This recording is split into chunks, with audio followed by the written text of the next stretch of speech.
welcome to Now Departing Ordinary. Thank you for having me. You're so welcome. Let's jump in. Yep. How about you tell everyone who you are, where you're from, what you're up to, what makes you so extraordinary? All right. Hello, everyone. My name is Yosef. I am born and raised in LA. My channel name is YoEats23. I do food, social media content creation where I go to restaurants, I showcase their amazing tasting food, hopefully to have people go in there, try good food. My goal in life is to show people the best food there is in the world, but I gotta start small in LA. And yeah, I make a little bit of a living off of it, but it's a little humble lifestyle type thing. Yeah. Well, let's start by saying that LA is not a little food place. LA is like one of the best food places in the world. Yeah. So. Depends. Okay. Depends. But yeah, I would agree with you partially. Where do you think is better than LA? Okay, so let me start off. I'm going to preface this by saying the fact that LA is good in generality with the food. What I mean by that is people go around places and bring the food here and they do it, but in most cases it's good. It's very good, in fact, sometimes, but it's not as good as other specific destinations where it originated from or whatever. Yeah. So an example would be barbecue. You know, you're not going to be here in LA and have better barbecue than Texas. Yeah. It's just that simple. Okay. Do you think that there's some places that are comparable though? No. So again, that's why I said partially. Yeah. Because there are places that are better. Shout out Howling Grays. There is a fried chicken place where the owner, the person who first opened it up, his grandchild, I forgot which one it was exactly, is taking over right now. But the original chef, he went to Nashville for 7 years, learned from a place called Hattie B's and a couple other places which are known to be the best fried chicken, Nashville hot chicken. Oh, okay. In Nashville. We're talking about Nashville hot chicken specifically here. Okay. And he studied for 7 years. He came on, and again, he's a home cook. He came on to meet Bobby Flay in his show and cook for Gordon Ramsay, work for him and stuff. And he opened up this place called Howling Grays, which they're super viral on social media. They have like 200,000 on Instagram. Awesome. And everyone says it's better than any place in Nashville. Wow. Because, it's crack. I need to take you there. Yeah, for sure. That's awesome. Okay, so what led you to get into this genre, this area, this category? Yeah. It's a bit of a story. I don't know if you want to hear it. Let's hear it. We love stories. Jeez, okay. Screw it. Why not? We'll go all out with this. But this is an exclusive interview. Exclusive YoEats23. Mm-hmm. Shout out to the best podcaster out there. So essentially, I would say about, oh my God, how long has it been? Like 6 years ago, I was actually one of the first OGs. For those of you that don't know what that means the original people that were on TikTok. Okay. After, I don't know if you know how it started, but it essentially was first app called Musical.ly, where people would film themselves doing some like weird, like, I don't know, weird trends, I guess, like but choreography and some stuff like that. Okay. But it merged into a thing called TikTok, and it started out as this whole like social media platform where you can post whatever the hell you want, unfiltered, that type of stuff that really attracted me. I came in, I did all that sort of content. I did whatever I could to grow in followers because I really liked the idea of social media, as I've had a long history of kind of just not being so popular in my earlier stages of life, which mattered to me back then. Now I don't really give a shit, but is it okay for me to cuss? Yeah, totally. Okay, cool. But so I really like the idea of social media because for me it was like making a lot of friends and stuff, blah blah blah, whatever. We forward through a bit of time, I'm actually gaining traction. I get 10,000 followers and 15,000 followers and 20,000 followers. I'm doing all sorts of stuff from Minecraft videos to transition videos to full-on VFX editing. And that's when it really started launching. And eventually I hit 50,000 followers, which was really nice. Now it's gone down like crazy because basically what happened was the entire time I kind of half-assed it. I didn't go all out. Like Beth over here is going all out with her equipment, with her editing, with the stuff she's learning, surfing. Like, shout out to her. I'm trying to be like her, but we're growing together. You have skills, I got skills. Exactly.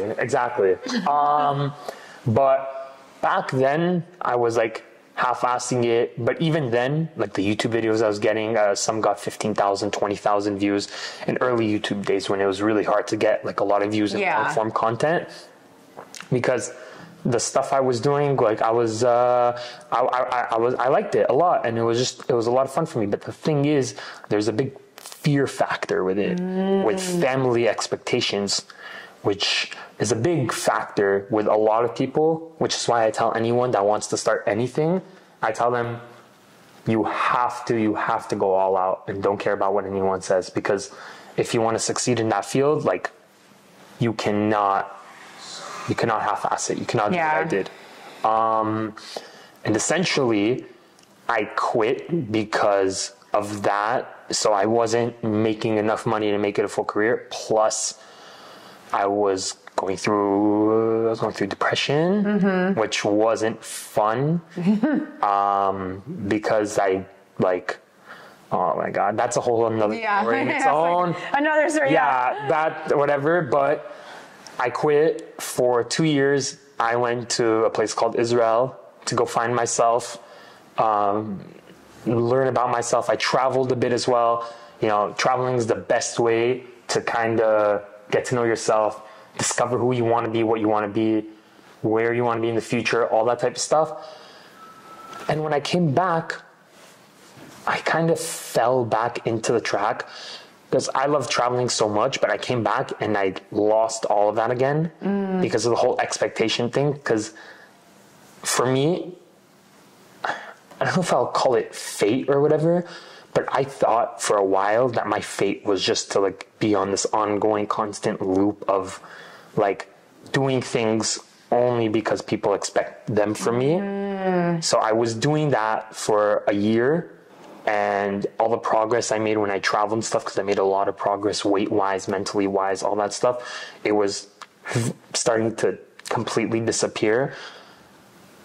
But then I went to New York about 4 months ago. Okay. Which I've been to New York before. Yeah. It wasn't anything special, but what the difference was here, I had a really good friend living over there.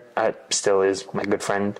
Still does live over there. He's here right now, but I don't know why I made that sound like, oh, it's a heartbreak. No. No. He still exists. He's still around. He's still holding it down. Exactly. His name is Alex. Shout out to you, Alex Andrews, if you watch this. But I was in a very, very low point of my life where I was doing the whole expectation things, all that. And while I was in New York, we really went through some late night conversations about it. And he did everything he could to tell me, like, Yosef, you gotta not care about what anyone says, and you gotta go like all out with it. Like, why do you care? Why does it matter to you? They'll kick you out, so be it. They'll chastise you, kick you out of the family. Who cares? Then they don't deserve you. If you want to do that and they don't want to respect your choice of whatever it is you want to do, not just with what I'm doing, but whatever it is you want to do, don't care about them. And I was like, you have such a good point. And for me, like, I loved food my entire life. For me, it created me a lot of memories, especially when I was traveling. I would eat all the food that was local to there. I would meet people and eat food with them and make friends with them. And it associated a lot of memories with me, especially when I was going through hard times. I mean, it's not the best thing to do, but I was eating like a lot of comfort food and stuff. So I loved food, and then obviously you know my love for social media, and I'm like, I see all those food creators, they do these cool edits sort of. I can do that. I've been doing that for 4 years. Yeah. At that point, I was doing it for like 4 or 5 years. I have the experience editing and stuff. I'm like, all right, I'm doing it. It like flipped like a switch. You don't understand, because I never have done something like this before. I went all out, spent my money. I was very broke. I had nothing to my name. I like flipped out. I went all out to record every single day. When I came back to LA, I hit up every single restaurant. I would go into restaurants, ask the managers if I can get in contact with social media managers, all that stuff. Used all my friends to boost my views and stuff, until eventually I got to steady growth and I hit 1,000 followers. And then I focused a lot more on the technical side and the editing and all that stuff. And then it just, now thank God, it's like it's just going uphill from here. Yeah, it's like growing on its own. Exactly, because it's just like something, and this is not just for me, it's just for everyone that's watching this. It's like, if you have something you love, you're naturally going to be good at it, because there's no way you can. There's no way you couldn't be good at it. Yeah. Because it's what you love to do. Like, you're going to work your ass off. Like, I've been up till 3, 4 in the morning editing, or going out to 3 different restaurants a day, because it's fun for me. Like, it would be something that I would do on the daily, and instead of just being home doing nothing, whatever, I go out there, I work my ass off, and it's fun for me at the same time. Yeah. I think there is a certain amount of like natural ability in things, but there is also like the other part where it's like everyone starts from zero. Yeah. Everyone starts as a beginner, and it is the going out and putting the time in, putting the energy, putting the effort, focus, attention, all of that. And then as you do that, you become an expert. You master things. And like, also, like, you know, as you learn, like you said, you start knowing all these tips and tricks that will really like, that you'll understand like why more bigger people in whatever field you do, why they do that stuff, and you'll start adapting that to yourself to help your thing like shoot up, whatever type thing. So let's talk about a couple of people that you follow that have been inspirational. Oh my God. One pops up in my head immediately. So so far, obviously I've had inspirations from people that just like in general are hard workers and have been supporting me and giving me advice and stuff. But if we're talking purely about like the field that I'm in, which you would consider a foodie or food creator, there's one person, he just actually hit 300,000 followers in LA. But this man is so kind. He's such a kind person, such an inspiration, such a hard worker. Because, I'll tell you his name first. His name is Greg. What is his last name? I honestly, I'm blanking out on his last name. But his Instagram is @grubwithgreg. You can find him on there. He is a very his style is like recording, just focusing on the food. So if you look at his content, you're like, holy shit, this food looks amazing. Yeah. That type of stuff. But he is such a kind guy when you meet him on the side. And his whole thing is like, just like being kind to everyone, working hard. And he's been an inspiration to me. He's taught me a lot of things. He's taught me a lot of tips and tricks. We meet up and we've collaborated a few times together, which, you know, he's a big reason why I started growing. One video I did with him has 100,000 views, which is the most amount of views that I have currently. Let's talk in a year, I'll probably change. Yeah. But like, this guy's insane because there's an ugly side to everything with like especially with social media, which is like a lot of creators get paid to false advertise the food. Which I hate doing. Again, I'm not saying I don't get paid to advertise places, but I like to go to places. If I like the food, I'll post it, because obviously that'll be the truth from me. If I don't like the food, I'll refund their money. I'll pay for the food. I won't post it. It might be disrespectful to a few people. But I'd rather that than false advertising. And, I'll try to be kind about it, not to hurt their feelings. Like, obviously your food could be good to other people, but in my personal preference, it's not. And I don't want to be a liar. But essentially, a lot of creators don't do that. They go false advertise. He doesn't. In fact, he does the complete opposite. On Instagram, there's something called paid partnership. I'm sure a lot of people know it. When you put it on, okay, this is a advertisement. It's a paid thing, whatever. And no one does that, including me, because, like, I don't know.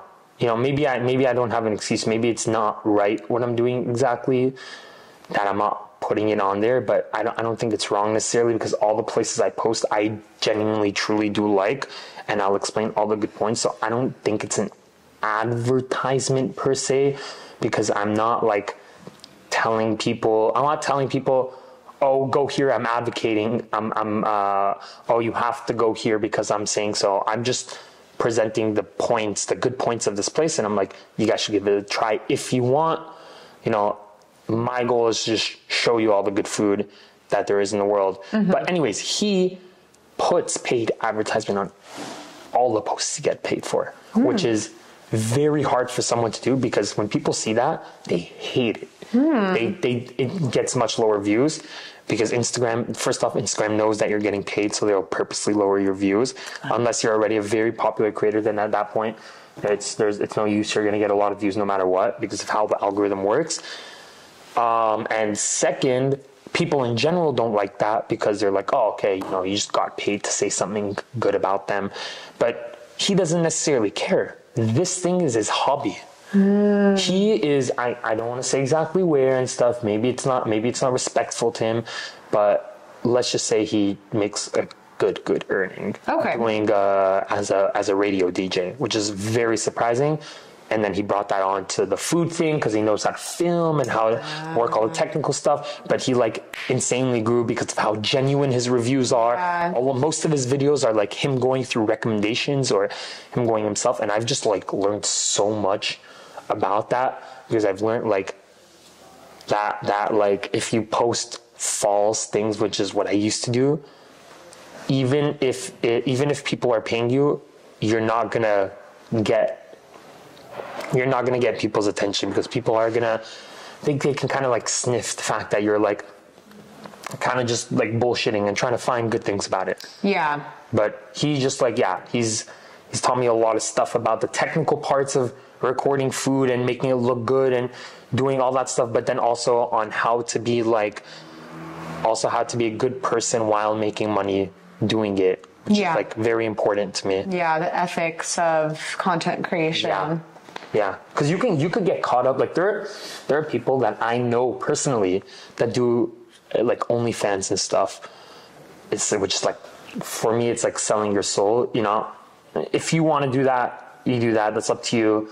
I'll be honest, I won't respect you for it, because it's selling your soul. But you have your own choice to do whatever you want in life and all that stuff. But they make a lot of money, something along the lines of $80,000 to $100,000 a month. Wow. Yeah, but I would rather make less money and grow slower than not take the ethical path and sell my soul to do some crazy stuff, because I've done it before, and it just makes you it makes you look bad. And also it made me feel bad about myself as a person.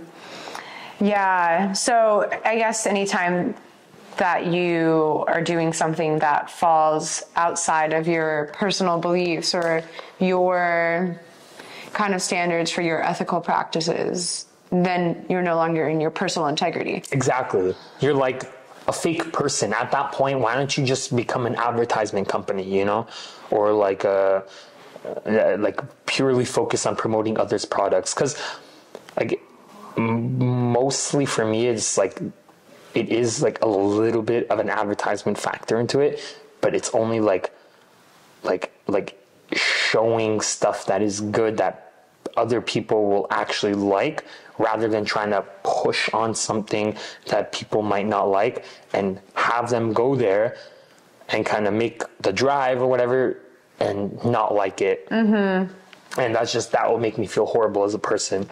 You know, like Beth, she took me to a place called Mizlala today. Check that out on, I think we're going to post it on Instagram. Yeah. Instagram, TikTok, everything, whatever, you know, the vibes. And that wasn't an advertisement, because she really genuinely enjoyed it. She's like, the halva shake there is insane. And I was like, okay, wow, she's making it seem so good. I have to go. We made a video on it, but it was my first time going, and the reactions that I made were genuine, and that it was bomb. It was very, very so bomb. Very bomb. I'm honestly like, hopefully this video doesn't go viral, because this place is going to be so popular we won't be able to get in. They'll have to start paying us. Yeah, they have to. And then free food every time you go. I want to be mad about it. I want to be mad. Oh yeah, just stay in LA because of all the free food and stuff. Yeah. So, what are some of the favorite picks that you have in LA that you've gone to? Let's shout out some spots that you really enjoyed. We'll go top 5? Yeah, let's do top 5. This is tough. Okay, number 5 is a place in East LA, actually. Shout out to those people. Not because it's my only really viral video on TikTok, because again, it's number 5. There are a lot of other places there's 4 other places I enjoyed more than that place, but it's just like a simple place, but they do it so good. It's like they do all the ingredients perfectly, and it feels like old school, like you feel like flavor and taste, and it's like old school, but it's so simple. It's like a place you have to go try and see for yourself. If you're not an insane cheese lover, then I wouldn't recommend you go. But if you like cheese, it's a place for you. It's called Lupe's Burritos. It's in East LA. They have a rivalry. Fun thing is, it went viral because they have another rivalry. They have a rivalry with a place called Aalona. They've been having like a little rivalry thing for like 40 years, which is, yeah, like 30, 40 years. People are like, because they're both in like around the Boyle Heights area or whatever. Okay. I'm gonna take this off because it's like flopping around. But, yeah, so they've been having a rivalry. That's why it went viral. But for me personally, their bean and cheese burrito, and you know, it's a very simple thing. Like, how could it be so good? It's very good. It's like they pack it with like the fats and the flavoring, and a lot of people nowadays, I feel like they skimp out so much on like they don't pack it with that type of stuff because they're so scared of making themselves seem like, oh, it's just obesity fat food. But for me, like sometimes you need that. You need like that good cheese pull, good melty cheese thing. That is my personal thing. There seems to be a lot of people that agree with that, but yeah, that's for me. Number 4. You're putting me in a tough spot right now. Ooh.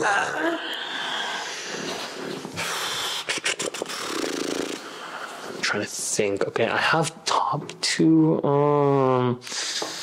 top 3. Okay, number 4. They unfortunately recently shut down because they're gonna reopen. Okay. But they, right in their 1-year anniversary, like the day of their 1-year anniversary, the restaurant caught on fire. What? Yeah.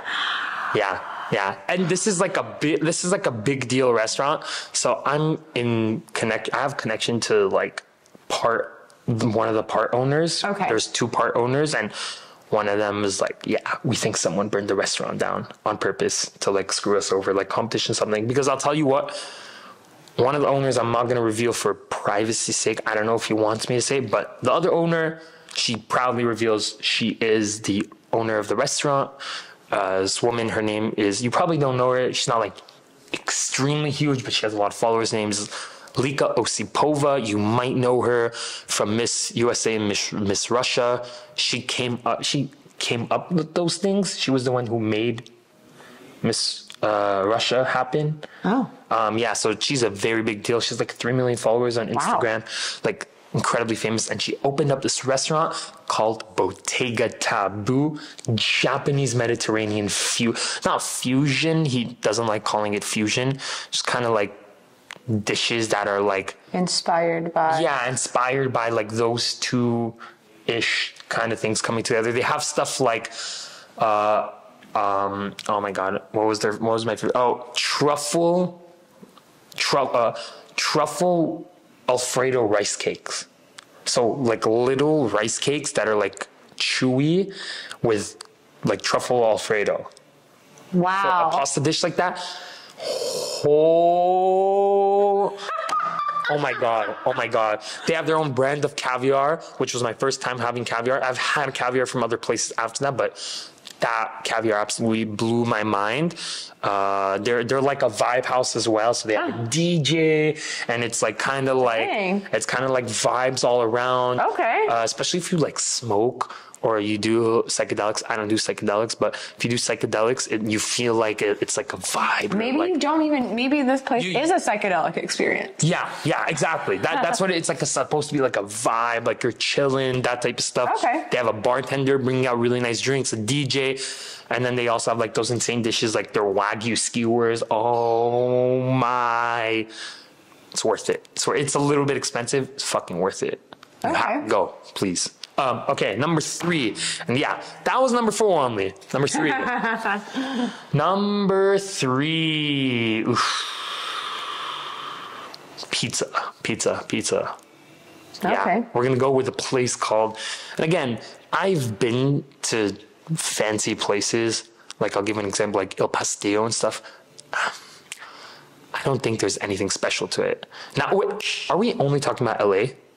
Anyway. Okay, well, that makes it a lot more complicated. All right, let's do LA. We're gonna stick to LA. We're gonna stick to LA because it's gonna be a whole world tour. We'll be here for 5 hours. Exactly. I've been to London, Philippines, Thailand, New York, Israel. I've been to way too many places and way too much good food. With LA. But I might be dropping a video like that in the end of the year for like best places I've ever been to or best places of 2024. So stick out. Watch out for that, Yo Eats 23. But anyways, sorry about that promo. Let's continue. No worries. Number 3 is a pizza place. Okay. Now, LA has shit pizza. I'm gonna admit it. Okay. It has shit pizza compared to New York, compared to other places, but especially New York. New York pizza, like Mama's 2, like Ruby Rosa, blew my fucking mind. And I was like, oh my god, pizza in LA is shit. Have you been to Roberto's though? Here? Yeah. No. It's a New York pizza place. And they have a location in Culver Thin City. slices, right? Yeah. Or is it the square slices that are? Yeah, thin slices. So, the place I'm talking about, there's a very big food reviewer that checked it out, and he's said that he gave it a really high score, which is rare for him. Wow. Because he's very, very strict. Have you ever heard of Dave Portnoy? No. From Barstool. Do you know Barstool Sports? No, you don't. Okay. I like surfing. Yeah, she likes surfing. Okay, I'm talking about like if you're a foodie, you know Dave Portnoy, you know Barstool Sports. He's a guy who goes to pizza everywhere. New York, Philadelphia, LA. Like he's been. What about Italy? I think he's been to Italy as well. Yeah, like can't have pizza without talking about Italy. Obviously. But there's 2 places he's been to in LA, and actually he's been to a few others actually, but rated them shit. But 2 good places. One, he reviewed this actually a few weeks ago. Which was rare. He doesn't really review places in LA because, again, he thinks all of them are dog shit, which I agree with. Called Aussie's a Pizza, something like that. Okay. And he gave it an 8.5, which is pretty hard to get a score. 8.5, 8.4, something like that. which was pretty good. But the place I am talking about, he gave an 8.8. Which is very hard to receive a score like that. He averages at like 6. Wow. Yeah. For him to give like an 8.8, for him to give a 9, it's like extremely fun. The highest score he's given was a 9.4. Okay. Or maybe a 9.6 at highest, which was like 1 or 2 places. Apollonia's Pizzeria was the 8.8. And that shit, square pizzas like this, they put cheese on the edge of the crust. For me, they put cheese on the edge of the crust. Super crunchy crust. But like the cheese has so much flavor. So it's crunchy, it's cheesy, it's flavorful. It is really messy, but holy shit. Don't wear white to this restaurant. Don't wear white. I tried making a video with someone on Apollonia's. I've made like 1 or 2 over there already, but the third time I tried making it with someone else, and it's just like, it was so messy that I couldn't post it because we had tomato everywhere. Oh my gosh. But like, if you're, again, going back to the fact that I personally, if there's a place that has good cheese and it's seasoned very well, that's like my thing. But again, I know a lot of places that don't serve really good, that's not like cheese, that are really good, which these two next places definitely fall into it. All right, I'm excited. We're in the top 2. Top two. Let's hear. Top 1 is not extremely popular, which is why controversial. It's not controversial. I'm just a foodie. I delve into all these places really, really harshly. But number 2 is very popular. I told Beth about it a little bit earlier, and I kind of did talk about it a little bit earlier. Howling Gray's. Oh my God. I told you the story about it a bit already, right? The current owner, his name is Chef Johnny Razone. Sickest guy you'll meet. I've talked to him a few times. My friend Daniel Zormagan, he's a much bigger foodie than me. He knows all the restaurants, and he introduced me to Howling Gray's. He took me over there. The people there are so sick. You know what the craziest part about it is? It's like you've never seen a restaurant like this. Not a restaurant, it's like a pickup fast food place. Oh, okay. Well, I mean, it's a restaurant, just not a dine-in. Yeah, but huge chicken sandwiches. Like, let me put the mic down. Like this big. Like this big. Wow. Like, the chicken comes over the bread. That's how thick the chicken is. And it's like, you come in the restaurant, they're all extremely friendly throughout the whole day. I don't know how they do it. And for a lot of people, everyone actually, that records in there, the guy, the main person that does it, he's my friend. His name is Chef Lee Beaumont. This really cool guy. But he's usually the one that announces it. But there are other people that do it. They start going to the people in the kitchen, "Hey fellas," and they all shout, "Yes, chef!" And then you'll say, "We got a camera in here." They'll all go, "Yeah!" and start going crazy. And it's like a whole like, "Yo, this is crazy." Oh. Pause. Sorry about that. And actually, funny enough, check that out. It's Greg. It's Greg. All right. Greg, you are on a podcast. Say something to everyone. Shalom. Hello. This is my friend Beth. I was actually telling her about how you heavily inspired me in my food channel. Hi. Yeah, he's talked so many things about you and all good. Glowing review. It's so funny because I'm calling him to get the names of some pieces of equipment that he uses so I can buy them. Amazing. His videos, I don't know if you've talked about the quality of his videos, but he's upped his game, and I'm like, okay, what are you using, dude? Wow, Oh this is my a great segue into that portion. Oh my God, Greg, the fact that you're saying that is like absolutely blowing my mind. I am on this podcast, however. Let me call you back afterwards. Is that cool? Okay, happy podcasting. Thank you. Thank you, Mr. DJ. I'll talk to you soon. That was amazing. Wow. That's pretty funny. Well, we're going to talk about this equipment after you finish your 1 and 2. So we're talking about number 2. But yeah, anyways, they'll go, yeah, chef, we got a camera in here, and they'll go, ah! And it's like this hype thing, because like my first time, I was like, yo, this is crazy.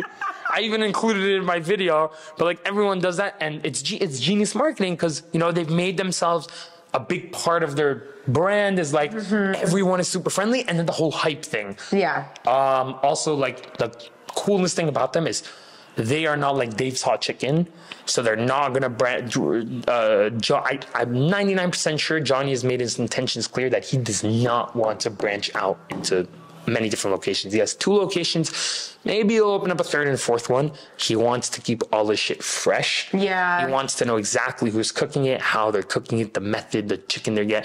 It's not like again, it's not like healthy food, but it's like the quality of the ingredients are so good. You like could low key like put it in a fancy restaurant if a fancy restaurant was serving Nashville hot chicken. Cool. It's like really good stuff, super juicy, all that stuff. Owner and all the employees are super positive vibes. Yeah, I feel like I could be friends with all of them, and I am friends with one of the chefs, which is to be said. But yeah. Okay. Number one is Number one. Okay, first off, for this, you said you eat mostly vegan, right? Mm-hmm. Are there exceptions? You know, I've been eating vegan for like 13 years, and I traveled the world. And there are many cultures that are not vegan friendly. The cuisine does not allow for that. And so when I was living in Argentina, I was strict vegan. And what happened was I was so skinny because I couldn't eat like anything. And after that, came back and I was in a relationship with someone who was Mexican. Yes. And we would go to Mexico all the time. And I was like, oh, I'm going to wither away. I'm going to be so thin because I won't be able to eat anything. Anorexic. Yeah. And so I decided to be vegan as much as possible. Mm-hmm. But if I go somewhere like to a family dinner with a Mexican family, you can I'm not gonna be like, I don't eat any of this.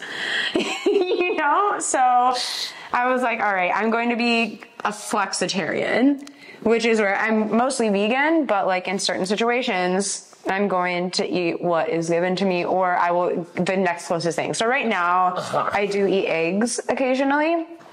Yes. Oh my gosh, don't cancel me, please. But yeah, so hashtag cancel that. Yeah, hashtag cancel that immediately. Yeah, there's certain situations where I'll eat things. Like in Puerto Rico, I've eaten fish. Okay, now I'm the question here. Is there like exceptions if like the place is like really, really good that you might try it, or no? Not like cheese or meat, but even like something like a dessert. Like a cookie? Yeah. Okay. Perfect. All right, number one. Cool. And you're a local of this place in Melrose? You know it. You're friends with this guy? You know it. You're going every week. Like, that's how good it is. Before I became a foodie and had to go to a bunch of different restaurants, weekly I was going there. Sometimes even 2 times a week. Like... And I don't really go to places 2 times a week. Even the places I was a regular at, like honorable mention, by the way, before we get to number one, it's a place called Blackbird's Pizza. They recently had to close down because, unfortunately, the owner, Lou, who is a sweetheart, but he did not have a good enough marketing team. And nowadays, social media is such a big thing for restaurants that he just didn't have enough business. When he said he was going to close down his business, everyone came, because at the end of the day, everyone knew how good is Chicago deep dish pizza. And they were only focusing on that, really good stuff. But even a place like that, I was going once every 2 weeks. Now, We on Melrose, spelled O-U-I. We. That's right. Very simple. But, holy shit. Okay. We're talking about, I don't know if it's a hole in the wall. They have like 20,000 on Instagram. It's not bad. They don't really do social media posts. The owner, I know him myself. Obviously, I had to get to know the owner, talk to him, all that stuff. The reason why they're not social media famous, because he should be. I've told him that many times. The reason why is because he himself decided not to become social media famous. Oh. And like, I'm saying this legitimately. I'm not BSing around. But the fact is that his food is so good. And he says how he wants the restaurant to be known, how he wants to feed people is he's like, I want the people who really can appreciate my food, the locals and people that hear from word by mouth, to come in, and I want to feed them good, and I want to feed them high quality, and I don't want to become one of those things where we have a million customers just like, yeah, everything is made by scratch, everything is made by hand. They're a bakery, so all the breads are made fresh, super fresh meat, all that stuff. Now what they serve, multiple things. He has a little bit of backstory, but I'll just say simply, his name is Armin. Very cool guy. Him and I think his father, I think it dates back to even his grandfather, for years and years and years, have a recipe of a Georgian dish called a Kachapuri. Do you know what a Kachapuri is? No. Okay, so Kachapuri, can I show you an image? Yeah. All right, I'll show you an image really quick. But I'll describe it as I'm showing you an image. Now imagine, like baked bread, like how it's like crunchy kind of baked bread, like bakery style stuff. Like a croissant. It's like crunchy bread sort of thing, but fluffy. Now imagine like flat bread, but that consistency of the croissant, like thicker, made into a shape of a bow, and then in the middle is a blend of cheeses and an egg yolk. Wow. So it's like this beautiful thing with like, you mix it in and it's just incredible. And in general, like Georgia is just a very beautiful place, and I think it's a beautiful place. It has beautiful food, all that stuff, but Kachapuris are like fire for me. Now, they've been making it for years and years and years and years. Okay. His nickname, I think it's his actual father's or grandfather's name, calls himself Tony Kachapuri. And the locals that know him, like, everyone will say, yeah, he serves the best in LA, the best stuff. And I agree. That thing is so good. They have as well. I can show the image because I'm so in love that I want to show you guys how good this food is. Like this is number one. This is number one. They have crazier things. So they have the Kachapuri, which I've taken a video of over here. This is the one I ate over there, which is really, really good. You can see that right there. And then they have their house triple burger. Okay. Which is, again, you can see that looks just insanely good and is insanely good because remember, they bake all the breads fresh and all that stuff.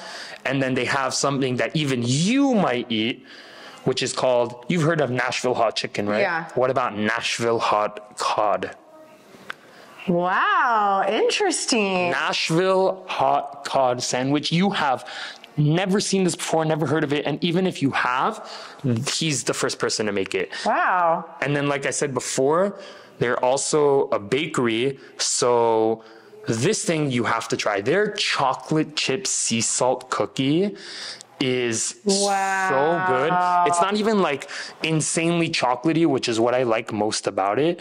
It's just the sea salt and the chocolate and how high quality the ingredients are, and then it like mixes together into this like chocolatey salty thing, and when I taste it, my mouth just melts. Wow. But everything else in their bakery is just incredible. We on Melrose, you gotta check it out. On Melrose. Okay, boom. I'm dying to go now. Top 5. Wow, okay. So those are the top 5. Lots of good spots to check out. I'm definitely going to some of not today because we already ate at Aalona. It was so good. We're so full.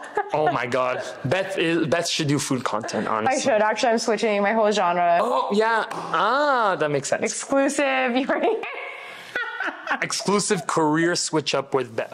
Let's talk about your gear because we had someone call to ask. No, it's not that much of a detail. Yeah. Okay. Why is it not a detail? Okay. What is important? So he uses his phone. He uses purely his phone, a light. He actually showed me which light thing to use. I have like this little handheld one. I had a circle light, which was pretty garbage. He showed me this other one on Amazon, way better. But the difference between me and him, really the only difference, is the fact that I use this Sony camera right over there that we're pointing at. And then if I had my bag, which is over there, I use something called shotgun mic, which is extends and it goes like that. And 3 feet around it is like very good high audio quality. Okay. And then I think what he really is looking for though is what I do to make the image looks so good, which is I use I'm going to reveal some secrets here. If you watch a podcast and become viral off of it, DM me on YoEats23 and I will personally congratulate you.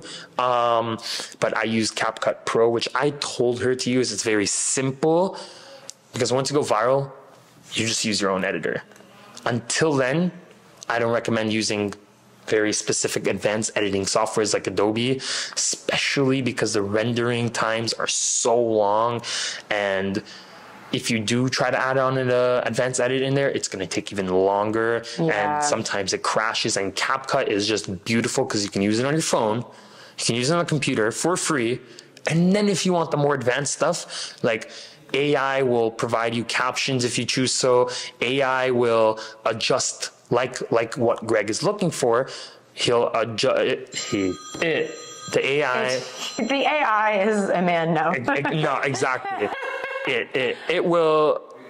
He, she, her, whatever, will adjust the brightness and quality, and you can mess with saturation and hue and all that stuff. There's a setting called auto adjust. A lot of advanced editors know it, and I use it to make my video look good, and then I like add saturation to it and stuff because I use CapCut Pro. So just kind of mess around with it around, but AI will help you a lot with the editing you use, and that's all I use. I use CapCut Pro. I use this camera. I use shotgun mic. Cool. So simple. Simple setup. So simple. Once I become, because I already know I'm going to go viral. Once I become viral, hiring an editor like this, then I can shoot out video, long form video, whatever, all that kind of stuff.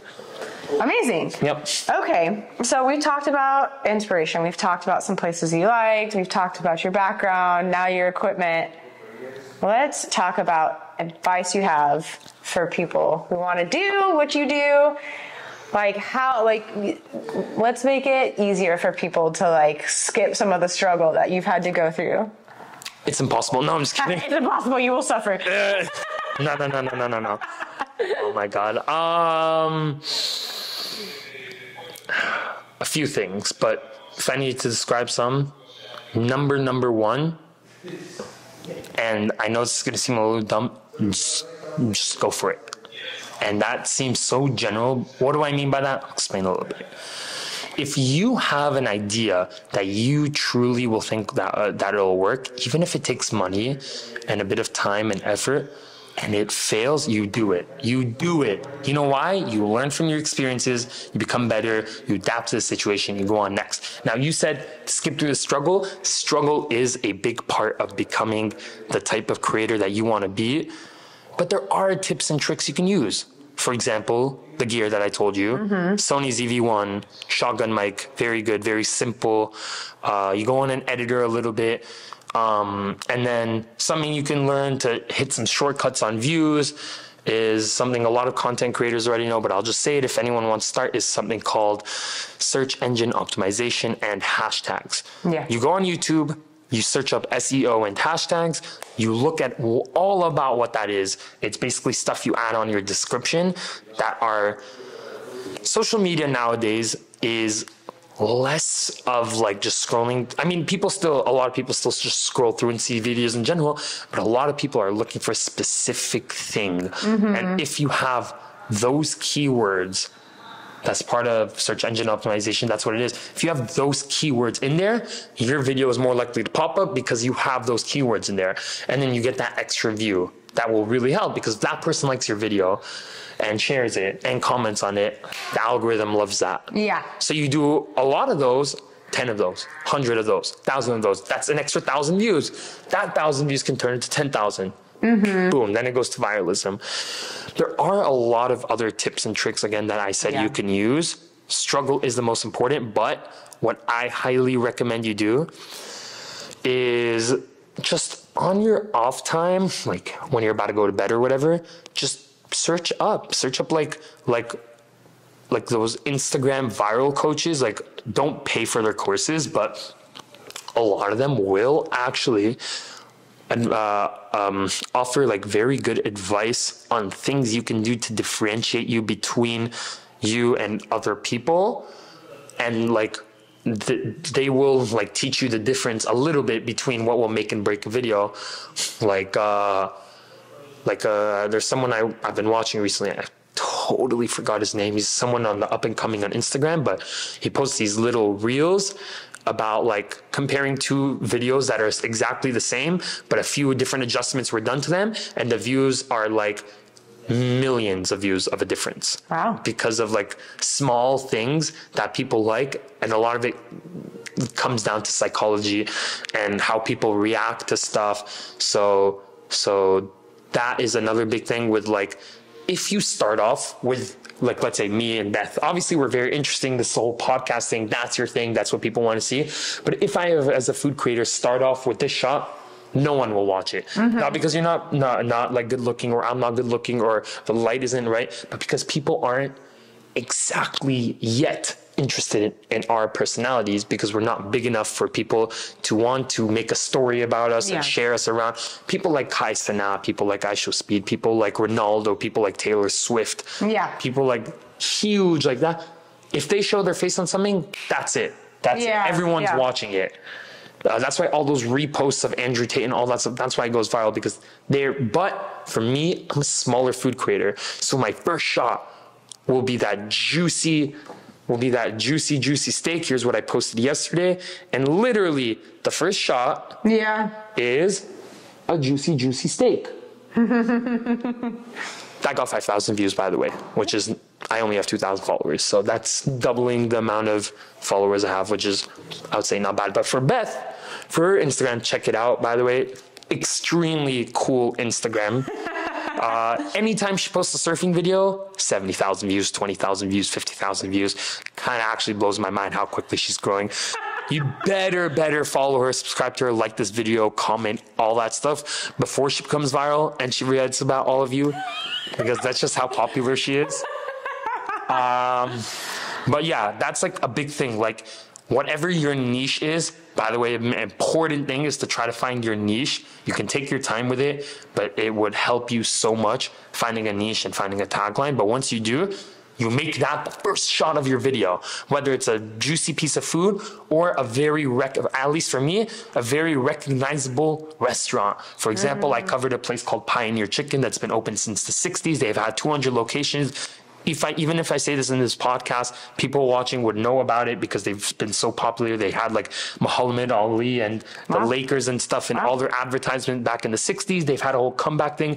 But when I posted their video, and again, I only have 2,000 followers, it's my most liked video right now with 3,000 likes and 30,000 views. Nice. Okay. Yeah, which is a lot for me. I gained a lot of followers from that. This is big numbers for me because I have a small amount of followers. But if we translated that into someone who has a lot more followers, like one of my friends, Rock and Roll Foodies, this guy named Juan, he got 500,000 views on that video because his first shot was of Pioneer Chicken. Okay. And they're that recognized. So yeah, people love that and they want to see that thing that's on your niche. So like, again, if you're someone that's into sports, the first thing you put is a sports related content. My friend Mikey, he has 1 million on YouTube. All of his intros are like, you will not believe what LeBron just did. And it's just like a picture of LeBron doing some crazy stuff immediately pops up. And then, you know, he gets the attention of everyone, and they'll want to listen to the whole story and stuff. Okay. Awesome. This is great advice. Yep. So if you want to get into content, into food, you just got a crash course, and now you're going to be shooting off into the stars, into outer space, new levels. Don't expect that though. Consistency. Yeah. Okay. So what are you working on or going to be working on that you want people to know about that you're really excited about? I mean, it's not a huge thing right now because, like I said, I'm a big consistency guy, so I haven't even really planned a whole big future yet. There's a goal that I want to get to before I start doing much bigger things, but I did do a pretty big project, which for me was a big project because I've spent $200 on it so far, $150 on one video, which is a lot for me, plainly on food. Okay.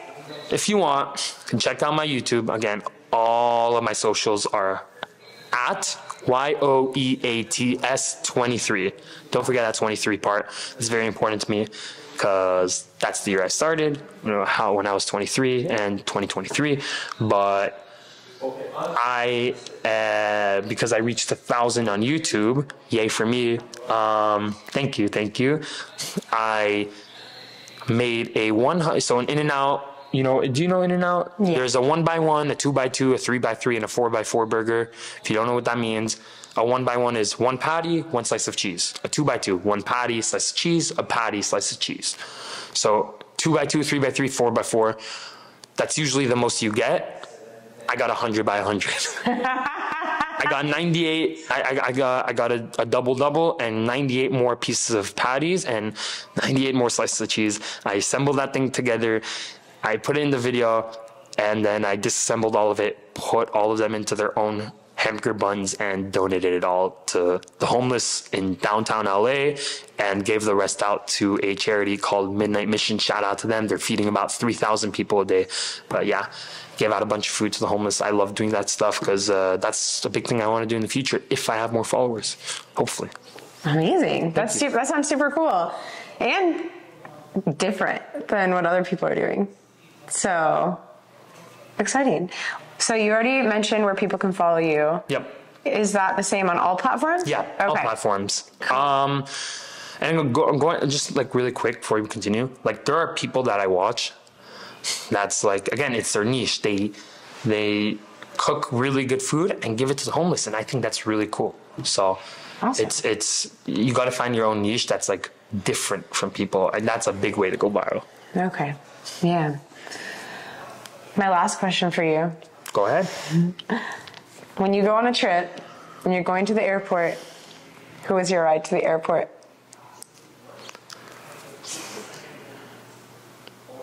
If not you? If not me, because it's always me. Let's be real. Yeah, let's be real. The realest one out here. I'm always to and from the airport. This guy, weekly trip. What? Daily? What are you talking about weekly, Beth?